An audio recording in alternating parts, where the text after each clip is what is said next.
China just opened the world's first flying car highway. Yes, you've heard that right. Not a concept. Not a planning document sitting in a government ministry waiting for approval. A real designated air corridor above a real Chinese city with real autonomous flying vehicles already using it, real ground control infrastructure already managing it, and real passengers already traveling through it. And it is not the only one. Across China right now, a network of low-altitude air corridors is being constructed, designated, and activated at a pace that has no parallel anywhere else on Earth. Dedicated routes for autonomous flying vehicles threading between buildings, over rivers, above highways, connecting points that ground transportation takes 40 minutes to link in 8 minutes of flight. Infrastructure that did not exist 3 years ago becoming as routine as a bus route in cities that are moving faster toward the future of transportation than most of the world has registered. But here is what makes this story bigger than impressive infrastructure numbers. The vehicles were always the visible part of this revolution. The part that generates the footage, the headlines, the jaw-dropping demonstrations that spread across social media and force people to reconsider what they thought was possible. A flying car for $4,937 is a number that stops people mid-scroll. The infrastructure is the part that makes it real, not impressive, real, operational, scalable. The part that transforms a technology demonstration into a transportation system that ordinary people can rely on for ordinary journeys. And China is building that infrastructure right now at a scale and a speed that the rest of the world is only beginning to understand the implications of. Today, we are going through the complete picture of what China is building around its flying vehicles, the air corridors, the landing pad networks, the ground control systems, the charging infrastructure, the regulatory framework that makes all of it legal and safe, and what the gap between China's infrastructure position and everywhere else's infrastructure position means for who actually gets to experience the flying car future and when.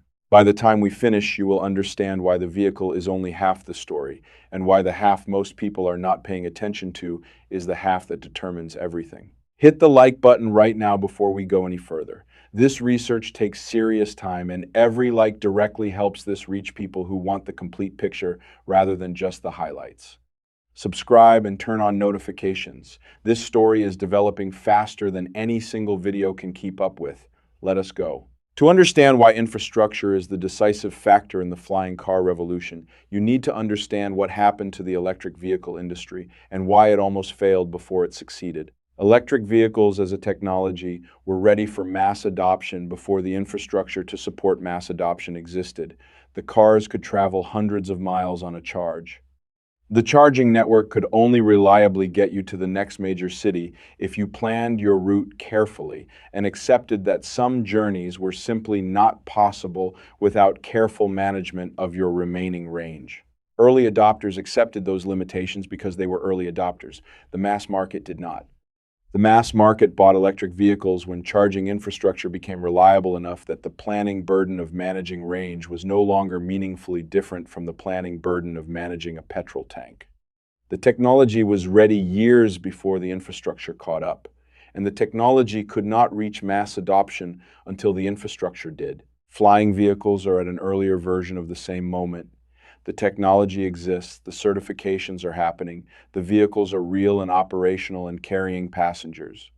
But the infrastructure that would allow a person in any major city to think of an autonomous flying vehicle as a reliable transportation option for ordinary journeys, the landing pads, the air corridors, the ground control systems, the charging points, the maintenance networks, does not yet exist at anything close to the necessary scale in most markets, except in China, where the decision was made to build the infrastructure alongside the vehicles rather than wait for the vehicles to prove themselves before investing in the infrastructure to support them. That decision is why China is years ahead of every other market in the flying vehicle revolution, not because of the vehicles, because of what surrounds them. The air corridor network is the foundation of everything else, and it is worth understanding specifically what it involves. An air corridor for autonomous flying vehicles is not simply a designated airspace. It is a managed environment with physical and digital infrastructure, enabling autonomous vehicles to navigate safely, consistently, and at scale without requiring individual pilot judgment for every decision. The physical infrastructure includes radar installations at intervals along the corridor that provide continuous positional data on every vehicle in the airspace. Camera systems covering the corridor that feed visual data to ground control centers. Communication equipment maintaining real-time data links between every vehicle and the ground control system managing the corridor. Emergency landing infrastructure at intervals along the corridor providing options for controlled descent if a vehicle experiences a problem in flight. The digital infrastructure includes the air traffic management software coordinating the movement of multiple vehicles through the same corridor simultaneously. Route planning systems that calculate optimal paths through the corridor network for individual journeys while accounting for every other journey currently in progress. Weather monitoring systems feeding real-time atmospheric data to both individual vehicles and the ground control system. Incident detection algorithms identifying anomalous vehicle behavior and triggering appropriate responses before a problem becomes an emergency. Building this infrastructure is not simple. It is not cheap. And it cannot be done quickly when starting from zero because each component depends on the others to function as a system. China is not starting from zero. It has been building this infrastructure for years alongside the vehicle development programs.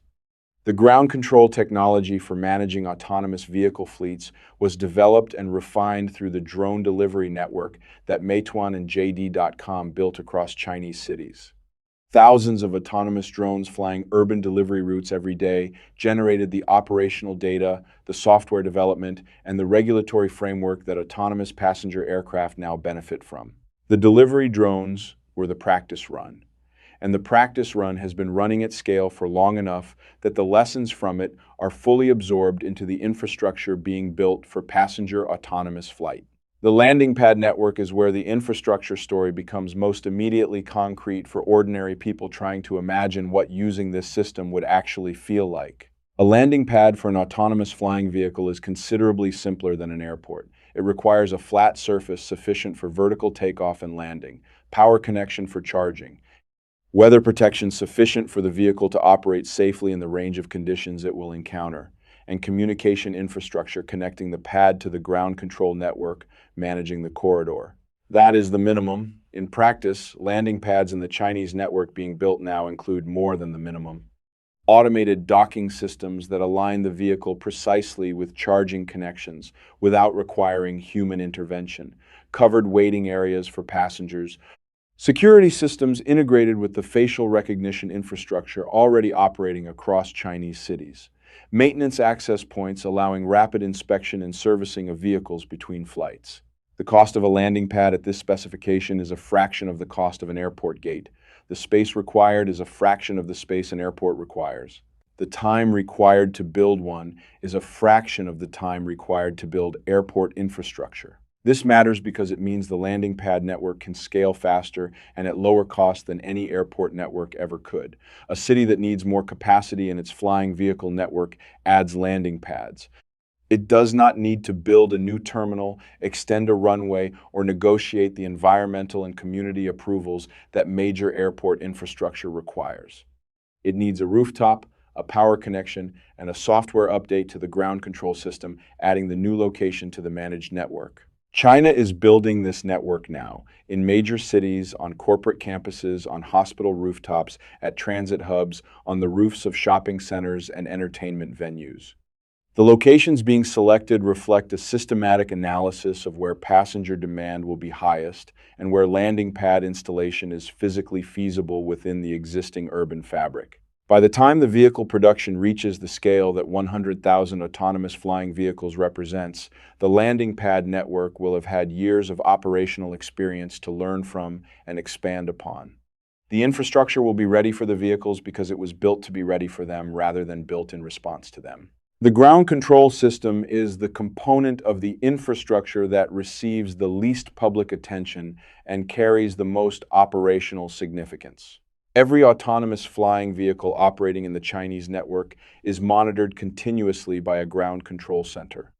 The vehicle's AI handles the routine elements of flight, maintaining altitude, following the designated corridor, managing speed relative to other traffic. The ground control system provides oversight, coordination, and intervention capability that the individual vehicle AI cannot provide for itself. A single vehicle AI knows what is happening to that vehicle. The ground control system knows what is happening to every vehicle in the network simultaneously. It can identify potential conflicts between vehicle paths before they develop into dangerous situations.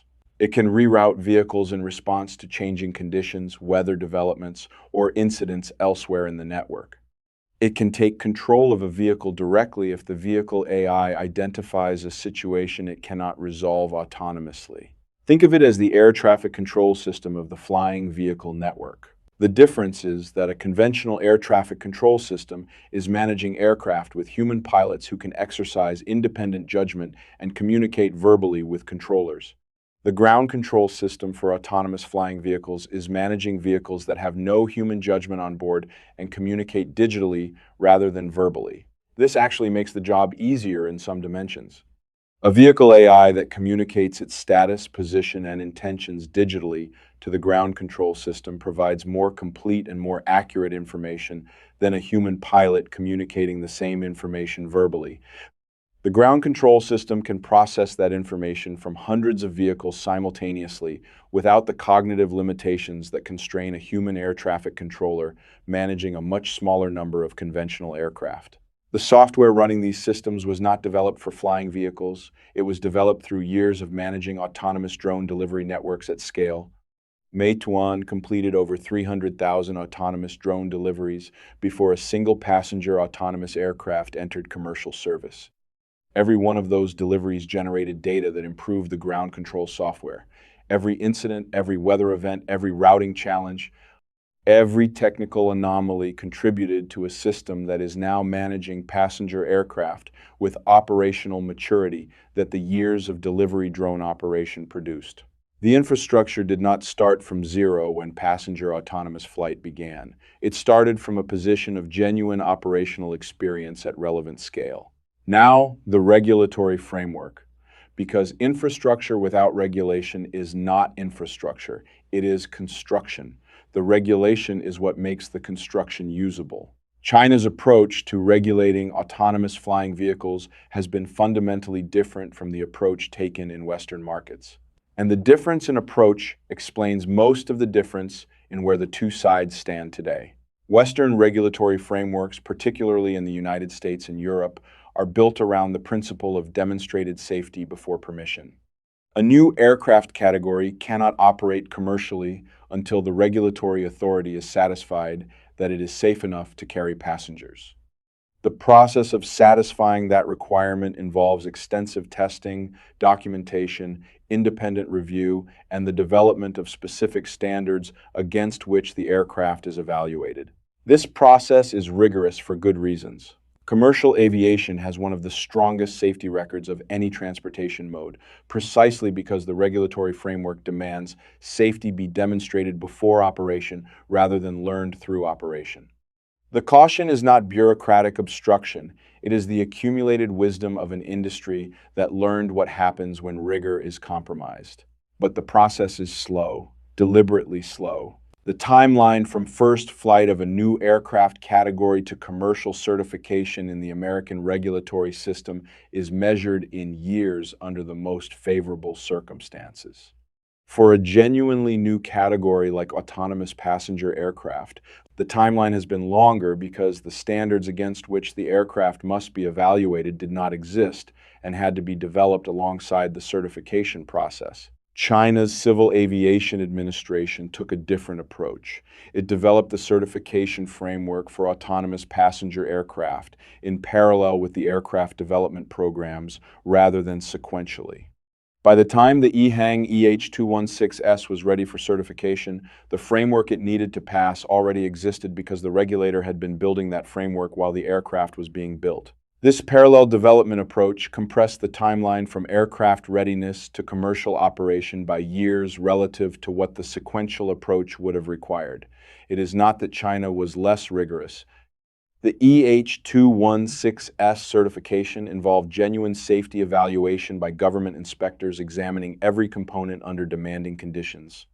It is that China organized the regulatory process to run alongside the engineering process rather than after it.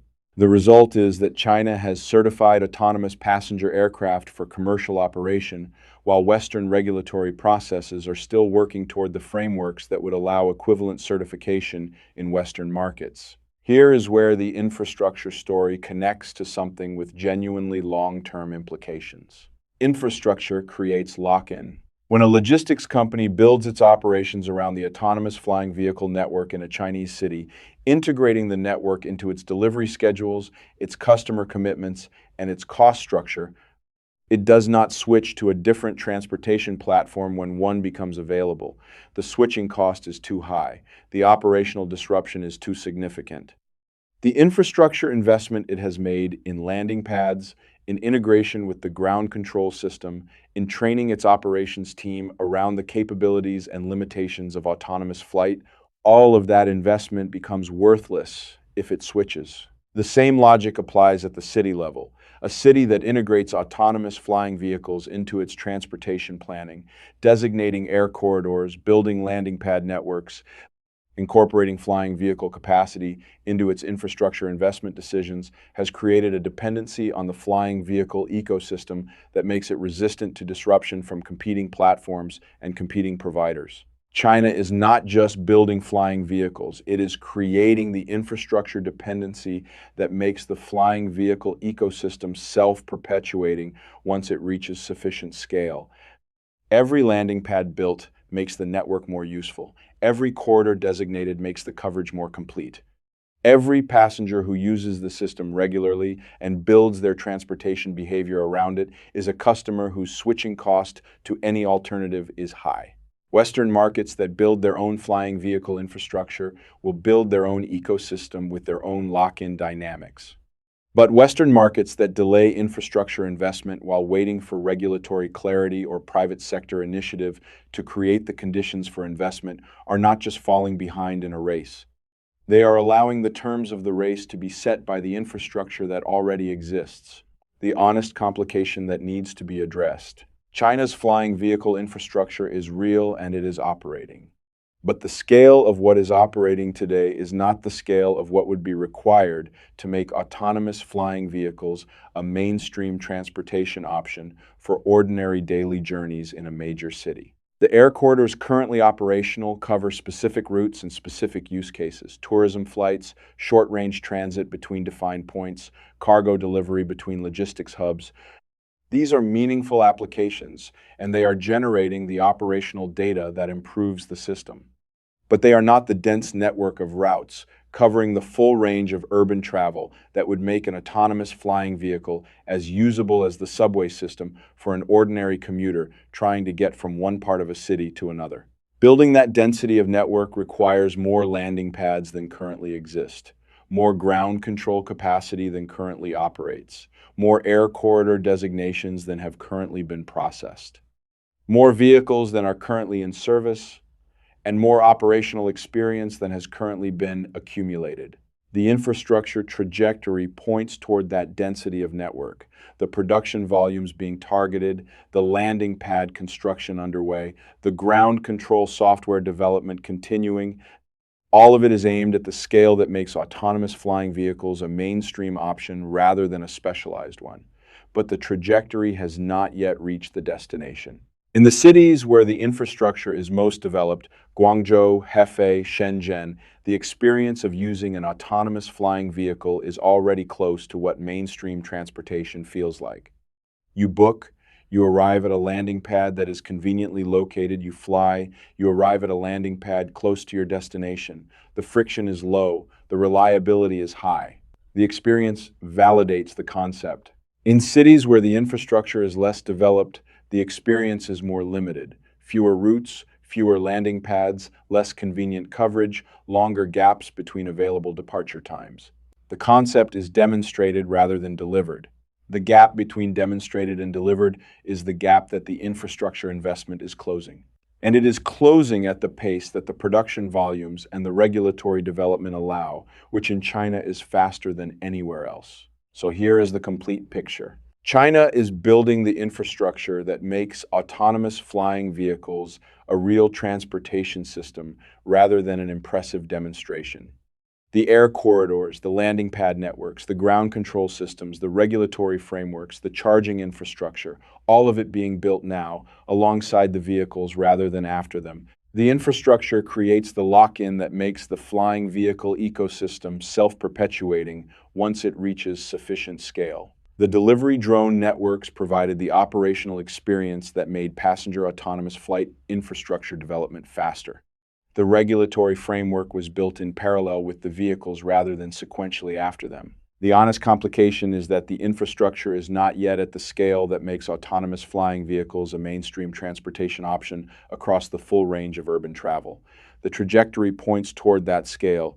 The gap between current infrastructure and the infrastructure required for mainstream adoption is real, and it takes time to close.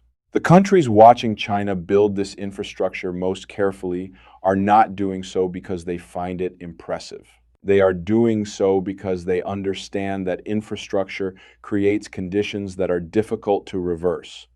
A city with a functioning autonomous flying vehicle network and a population that has built transportation habits around it is not a city that is going to dismantle that network because a different country eventually develops a competing platform.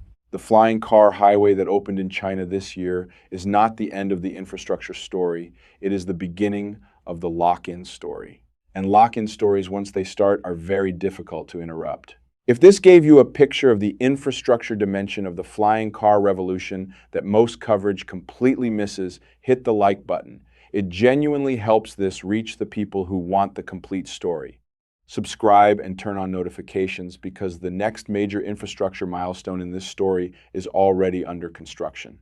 Drop a comment and tell me honestly, would reliable flying vehicle infrastructure in your city change how you think about this technology? I read every single one. See you in the next one.